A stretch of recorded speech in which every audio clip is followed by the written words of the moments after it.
Matapos makalaya ni Cedric Lee at Zimmer Ras, posibleng pansamantala na rin makalaya ngayong araw si Denise Cornejo. May news to go si Jay Sabale.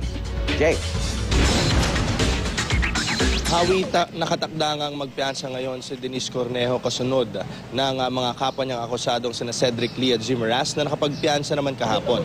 Narito ang report. Kinapos sa oras kahapon ng kampo ni Denise Cornejo kaya di nakapagpiyansa agad. Yan ang sinabi ng kanyang abogadong si Ferdinand Topacio.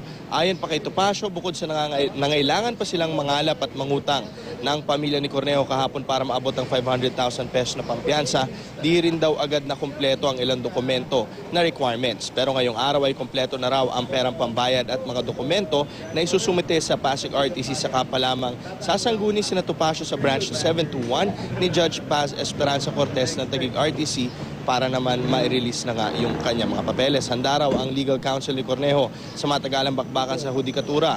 Kibit-balikat si Topacio sa hinaing na motion na motion for reconsideration at motion for inhibition ni Attorney Alma Malonga na abogado ng komedyanteng si Vong Navarro. Hindi rin daw sila nababahala sa paglutang ng bagong CCTV footage na hawak ng kampo ni Navarro. Kumbaga sa championship fight, this is just round 1. Mahaba pa po ang ating daang tatahakin. Wala namang audio. The most that it can prove is nakita-kita sila. Nasa yung kadahilanan na hindi naman na alam.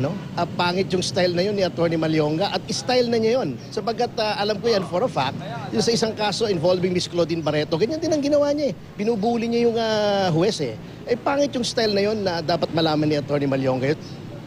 Sa ngayon ay patuloy naman ang pagbabantay natin dito sa Taguig RTC para sa pag-aabang nga ng pagpunta ng kampo dito ni Cornejo upang makuha ang release papers. At yan muna latest mula dito sa Taguig. Balik sa Hawi.